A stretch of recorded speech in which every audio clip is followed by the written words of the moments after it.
Untitled Choppers, welcome once again to my channel. This is Sir Job and welcome to Sir Job TV. Para sa lahat po ng mga new explorers tsaka newly discovered pa lang po sa akin channel, please don't forget to subscribe and click the notification bell for you to be updated with my future videos. So finally, we're done discussing the RA 1425, the purpose of the creation of the Rizal Law. So I hope you already watched that particular video sa aking YouTube channel. So para sa araw na ito, dugtungan po natin ang kaalaman ninyo para sa mundo ng ating national hero. So welcome once again here sa ating discussion sa life and works of Jose Rizal, our very own national hero.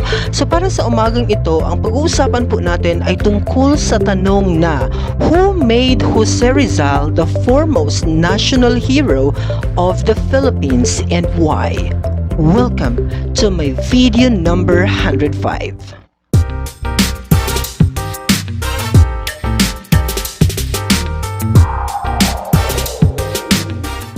So good morning once again, Golden Jobbers. Today is April 3, 2021 and today is Black Saturday. So patuloy pa rin po ang aking pagbibigay sa inyo ng meaningful discussion here sa aking YouTube channel. So nabanggit ko na po kanina na i-justify po natin bakit nga ba si Rizal ang kinukonsider nating foremost national hero here in the Philippines. So may mga reasons po. But before anything else, let us discuss first ano yung mga criteria, ano yung definition ng hero in the first place. So para ma-justify natin, because the answer is here, nag-prepare po ako ng sagot para sa pinakamalaking tanong na yan na kung bakit po si Rizal ang hinirang po nating national hero in the first place here in the Philippines, na marami naman pong mga bayani na nagbuwis din po ng kanilang buhay para sa kasarinlan ng Pilipinas. So bakit si Rizal? Yan ang ating aabangan para sa video na ito. So tapusin nyo pong panoorin para mas maintindihan nyo po ng mabuti kung bakit si Jose Rizal ang tinagurian nating national hero ng Pilipinas. So ladies and gentlemen, first, so in order for us to understand our topic for this morning, let us define first the concept of hero. So by definition, when we say hero, hero is a prominent or central personage taking an admirable part in any remarkable action or event. So ito yung mga bayani natin na nagbuwis ng kanilang buhay, especially during those times na we are being colonized by the Spaniards, for example, or ng mga Amerikano. Ito po yung mga tao na willing pong magbuwis ng kanilang buhay in order for the sovereignty or the freedom or the liberation of the Filipino people and the Philippines in general.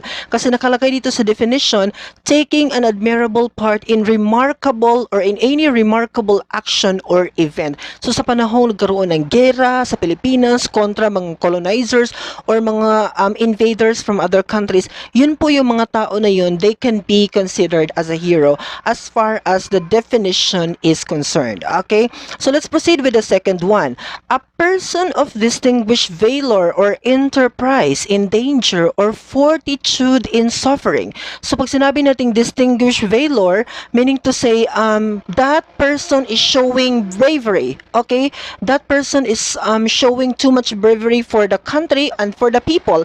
Kasi remember, pag may isang tao na maging matapang para sa kanyang bansa, of course everybody can be of course brave enough within themselves. Kasi if follow nila somebody who are leading them, no, for a certain act, something like that. So basically, pag tinitingnan natin yung mga bayani natin, they have this particular principle sa kanilang self. Distinguished valor or highlight yung bravery talaga. Ipinapakita nila yung kanilang katapangan within themselves. And of course, or fortitude in suffering, meaning to say, kaya nilang tiisin, no? Kung gaano man kahirap ang sitwasyon, tinitiis nila kahit anong mangyari para sa kanilang bayan, para sa kanilang mga countrymen, tinitiis po nila ang kahirapan. So those people can be considered as a hero. Okay? So the next one is a man honored after death by public worship because of his exceptional service to mankind. So kung titingnan natin ang definition ng 1 at saka 2, marami ang pwedeng pumasa ng mga bayani natin. Okay, pero ang ikatlo kasi, a man honored after death by public worship because of his exceptional service to mankind. Hindi po lahat ng bayani may nananatiling followers even if namatay na po sila. Okay? But But if ating titingnan ang konsepto ng buhay ni Rizal, even if nawala na siya dito sa Philippines, marami pa rin mga followers. In fact, meron tayong tinatawag na Rizalian. Meron pong religion or sect grupo na nagpa-follow pa rin sila sa mga doctrine or principle ni Rizal. Okay, that is one of the manifestation na talagang pinapahalagahan nila ang konsepto ng buhay ni Rizal. Ino-honor nila ang buhay ni Rizal, wino-worship nila ang buhay ni Rizal, even if wala na siya sa mundong ito. Matagal ng panahon na namatay si Rizal, pero still, ino-honor pa rin nila yung existence at yung mga contributions ni Rizal dito sa ating bansa. So, one of the manifestations. Ang other kasi mga bayani, wala silang mga ganong mga followers talaga. Pero si Jose Rizal po, ganun po ang konsepto talaga niya. Okay? Kinikilala po siya, even if namatay siya noong December 30 of 1896, but patuloy pa rin po nilang wino-worship ang mga principles at iniwan ni Rizal ng mga teachings here in our country. So basically, again, as I define to you, yung 1 at saka 2 definition ng hero, ang daming pwedeng pumasa. Pero sa pangatlo po, si Rizal po ang katangi-tanging merong mga ganong followers talaga na until today, hindi pa rin binitiwan ang mga teachings ng ating national hero. So now let's proceed to the criteria because kanina define natin ang konsepto ng hero. Okay? So now let's proceed to the criteria for heroism. Ano ba ang criteria para masabi natin na ang isang tao ay isang bayani? Because basically meron tayong mga modern heroes right now. Kasi noon, nakipagbakbakan sila sa gera for our freedom and everything. May mga purpose po ang kanilang ginagawa. So ngayon, let's also analyze kung sino ang makukonsider nating hero in our modern day today. Okay, ladies and gentlemen, let us learn together with the criteria for heroism. So pag sinabi kong criteria for heroism, number 1 po is to lead a life of exemplary achievement, to be outstanding in one's character, work, selfless service to others, or a combination of these. Okay, highlight natin, pag sinabi natin criteria for heroism, number 1, exemplary achievement, excellent, exquisite achievement. Okay, meaning to say, namamayagpag, number 1, napakasikat, influential. Ganun po ang konsepto. Okay, meaning to say, tinitingala ang isang taong ito to be outstanding in one's character kasi meron siyang napakagandang moral values na ipinapakita not only sa kanyang immediate family but of course sa buong mundo talaga. Okay? Especially talking about the life of Rizal, example, kasi hindi lamang siya nire-recognize dito sa Pilipinas but of course in other countries, napakasikat po ng ating national hero na si Jose Rizal. Okay? Work, selfless service, meaning to say, kung ano yung kaya kong maibigay sa bayan, kung ano yung kaya kong ma-contribute for the sovereignty of my country, then I have to do it. So, ganun po ang konsepto kasi ni Rizal, no? Kahit anong mangyari, kung walang magpa-follow sa akin, okay, fine. But I will have to do my best in order for me to help and to contribute for the sovereignty of my country. So, ganun po ang konsepto ng ating national hero.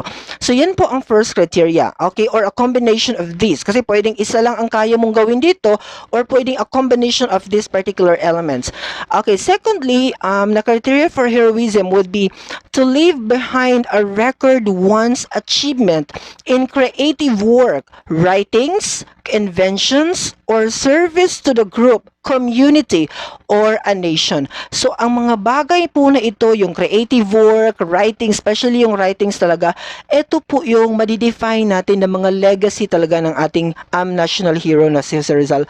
Although, kung babasahin ninyo ang kasaysayan, sila Marcelo H. Del Pilar, Graciano Lopez Haina, Antonio Luna, may mga mabibigat din po silang mga contribution.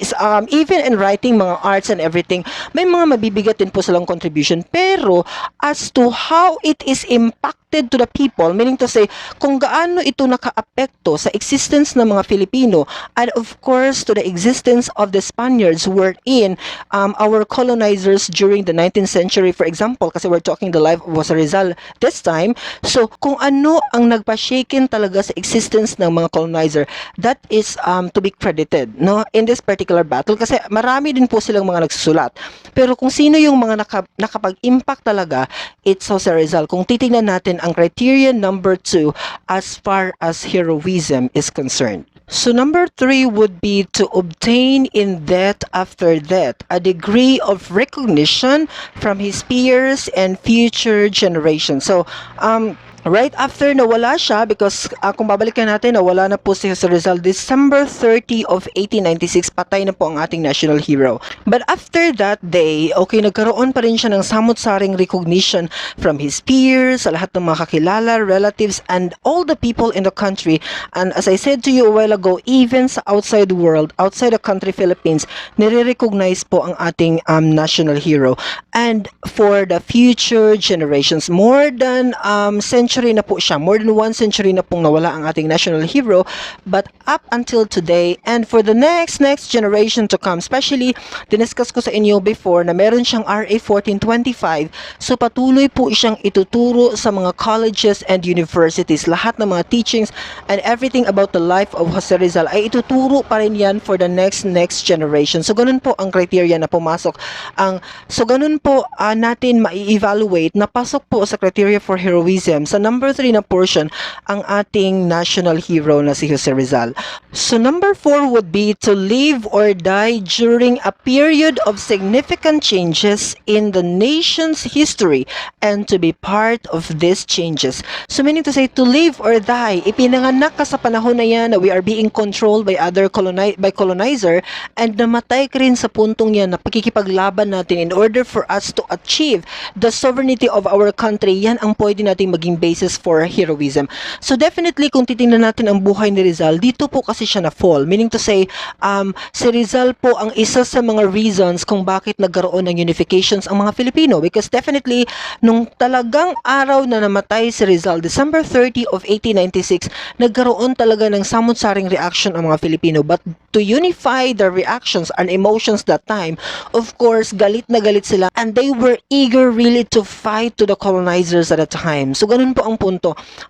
That was actually the impact of the death of national hero Jose Rizal nung December 30 of 1896. Kung balikan natin ang event na yan, kasi kung napanood nyo na po sa mga video, mga reenactment po ng pagkamatay ni Rizal, napaka dramatic po talaga and super emotional po ang situation na yun. Especially, nakatalikod siya and then binaril siya ng mga Spaniards, ng mga armed forces. So that's how difficult it is na talagang ang dami po mga people ang nakasaksi doon sa pagkamatay ni Jose Rizal. So that's how we have to concede to the idea. So, period of significant changes in the nation's history. And of course, the result talaga is naging part talaga siya sa changes na yan, because a lot of things that he did in order for us to achieve our sovereignty here in our country. So number 5 would be, a true hero must embody the aspirations and ideals of his people. Embody the aspirations, highlight natin and ideals of his people. So meaning to say, Rizal really feel all the sufferings, no, all the pains na na-experience ng ating mga kababayan going back sa 19th century, kung saan sila nabubuhay. No, nakita ni Rizal yung mga paghihirap ng ating mga kababayan, especially those who cannot express for themselves, especially those who cannot fight for themselves. Nakikita po ito ni Jose Rizal. So that is why nagsulat talaga siya. He is eager and motivated to write the situation of our country that time, because actually nafe-feel niya po yung struggles na nararamdaman ng ating mga kababayan here in our country. Can you imagine, nagiging slave tayo for our own country that time during the 19th century of colonization here in the country? So that's how difficult. So Rizal indeed embodied the aspirations and ideals of his people. So ito po ang criteria for heroism if we are going to think kung deserving nga pa si Jose Rizal na maging national hero ng bansang Pilipinas, ladies and gentlemen. So now let's proceed with our discussion here sa Rizal as the foremost national hero. Okay, number 1, para ma-justify natin na siya talaga ay foremost national hero in the country, because as I said to you, marami po mga bayani ang nagbuwis din po ng kanilang buhay. Pero bakit sinasabi natin that Rizal is the foremost national hero basically?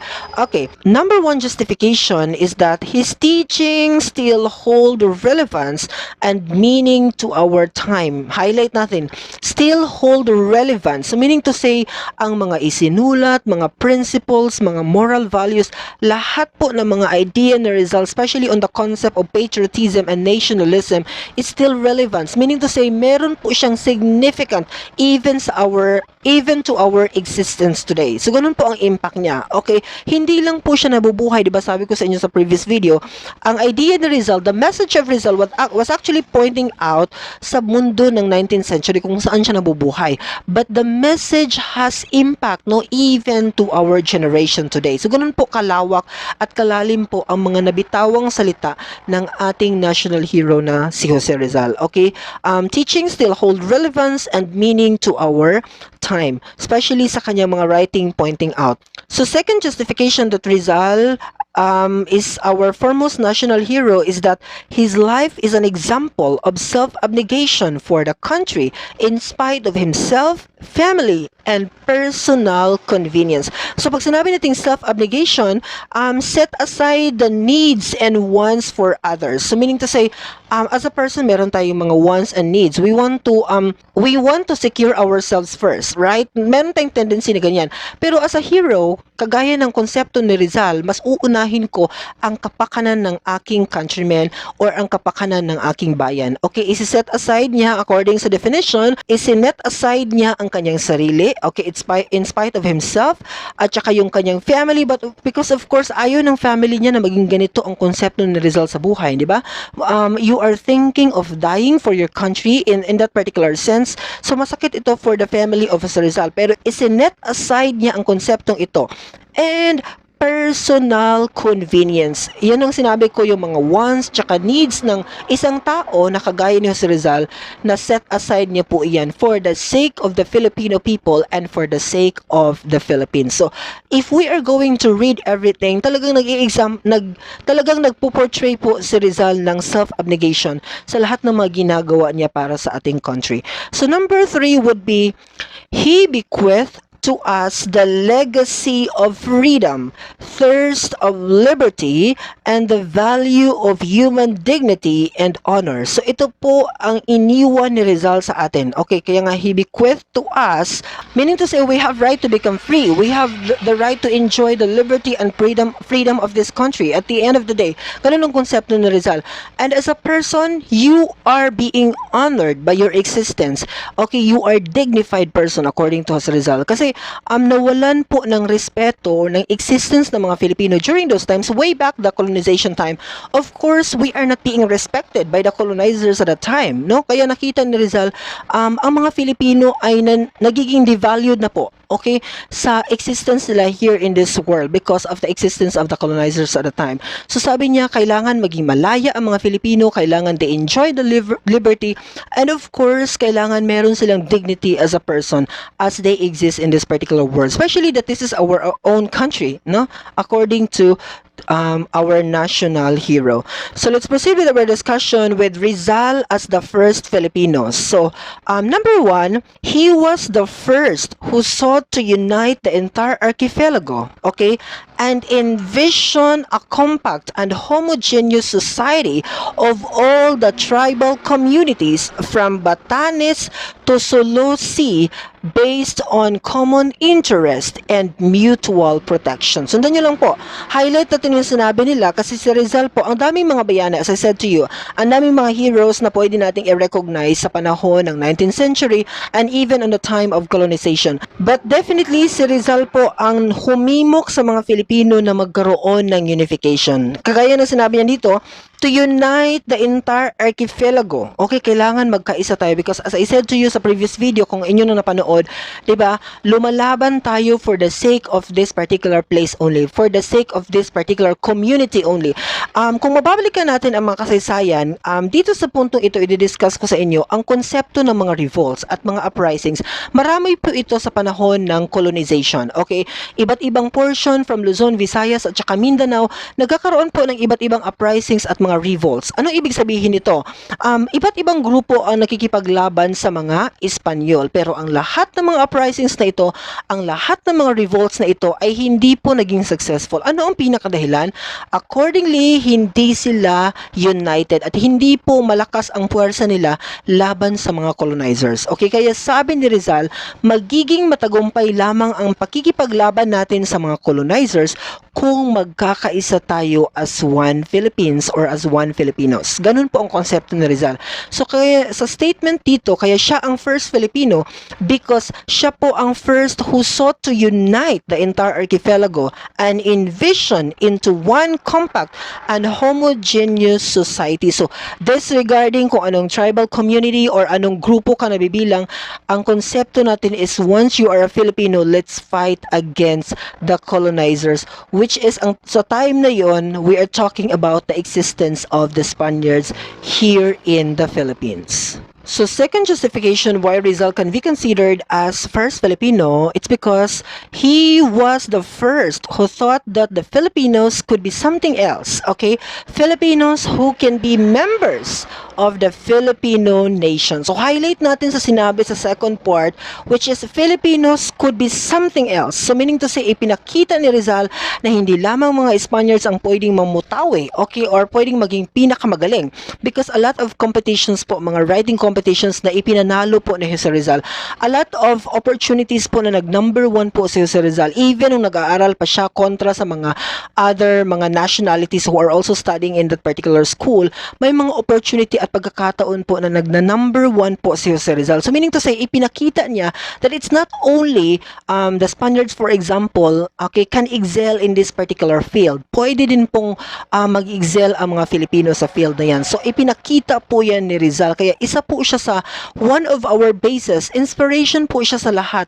Okay, na-awaken po niya ang idea ng lahat na a Filipino can also be something else according to the statement. Okay, number 3, kaya makonsider natin na Rizal is our first Filipino because he was the first in the heart of the Filipinos. Not only in the Philippines actually. Okay, even in the outside country, outside Philippines, ang dami pong nakaka-recognize kay Rizal. Okay, I saw one post in Facebook na talagang kinolektan niya yung mga different countries na may monuments po ni Rizal. So makikita niyo po dito ngayon, lalabas po ang iba't ibang mga monuments na kung saan si Rizal ay nire-recognize. Okay, so ganito po kagaling ang ating national hero. It's not only he is not only being recognized here in our country, Philippines, but even in the outside world, napakarami pong nakaka-recognize kay Jose Rizal. And of course, that is one of the justifications that he was the first in the heart of the Filipinos. Okay, but of all these particular things na i-discuss ko sa inyo prior, okay, meron mga issues na lumulutang. Okay, even ako, I'm affected on this kasi, of course, I have to recognize Bonifacio, Emilio Aguinaldo, Emilio Jacinto, Graciano Lopez Haina, Marcelo H. Del Pilar, and any other mga bayani talaga na malaki din po ang contribution for our sovereignty. Kaya hindi ko po masyadong ma-feel or matanggap sa sarili ko na Jose Rizal is our national hero basically. So parang masakit sa aking tanggapin na siya ang ma-recognize as our national hero before. Okay, but if we are going to analyze further, no, yung mga diniscuss ko sa inyong definition of hero, the criteria of heroism, bakit siya ang tinawag na foremost national hero, and of course, Rizal as first Filipino, ma-justify natin na meron talagang evidences, no, mga facts talaga na magsusupport why is it deserving si Rizal na i-consider as our national hero in the country. But definitely, a lot of issues din po ang lumabas, at ang pinaka-famous po na issue na lumabas is ang concept ng Rizal was an American-made hero. Meaning to say, ginawa siyang hero because kontrolado pa rin ito ng mga Amerikano. Or meaning to say, if we are going to analyze further, itong konsepto ng American-made hero, si Jose Rizal, okay, so meaning to say, meron pong attachment as to the decision, as to the declaration of Jose Rizal as our national hero. Meron pong party sa decision na yun ang mga Amerikano. So pakinggan nyo po because babasahin ko po ang portion ng book na kung saan na-mention doon that Rizal is a made-to-order hero in the Philippines. Unfortunately, however, there are still some Filipinos who entertain the belief that our Rizal is made to order national hero and that the maker or manufacturer in this case were the Americans, particularly civil Governor William Howard Taft. This was done allegedly in the following manner. And now, gentlemen, you must have a national hero. These were supposed to be the words addressed by Governor Taft to messengers Pardo de Tavera, Ligarda, and Losuriaga, Filipino members of the Philippine Commission, of which Taft was the chairman. It was further reported that in the subsequent discussion in which the rival merits of revolutionary heroes Marcelo H. Del Pilar, Graciano Lopez Haina, Jose Rizal, General Antonio Luna, Emilio Jacinto, and Andres Bonifacio were considered the final choice. Now universally acclaimed a wise one was Rizal. And so history was made.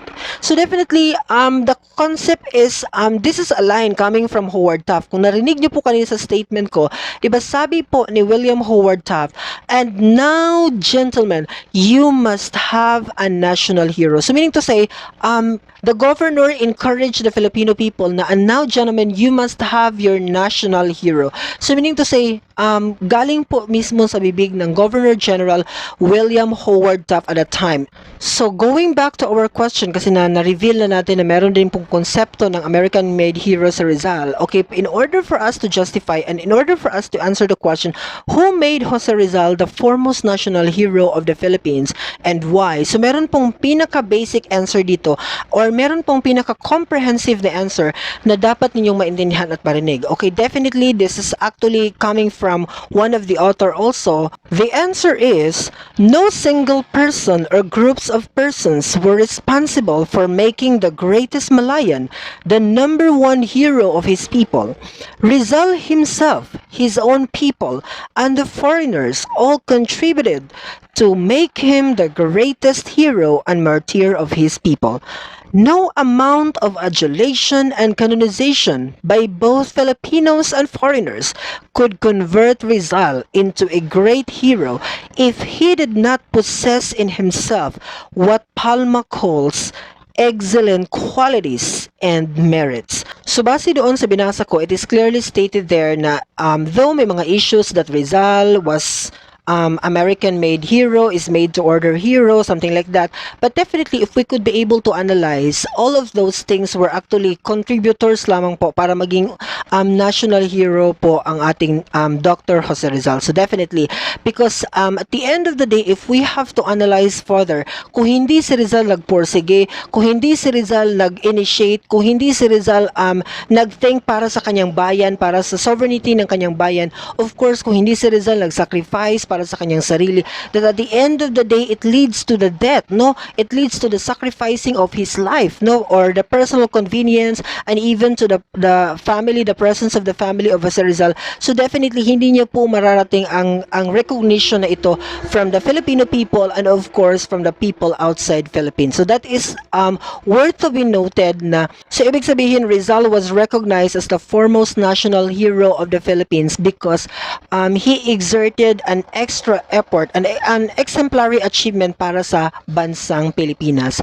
So kung i-connect natin yan sa song ng Hero by Mariah Carey, di ba there's a line there sa kanta, there's a hero if you look inside your heart and you finally see the truth that a hero lies in you. So meaning to say, everybody can do things para sa welfare ng kanyang country and everybody is deserved to be recognized. It depends upon how you exerted an effort for that particular goal of yours, that it will not be beneficial for yourself, for your family, but of course for the entire country. So that will be all for this morning. I hope you learned something from this video and I hope that you will share this video to your friends and to anybody else that you think nangailangan ng video na ito. Asahan niyo po that Sir Job TV will continue to discuss more meaningful discussions, especially in the world of social sciences. Thank you once again for watching. Bye-bye!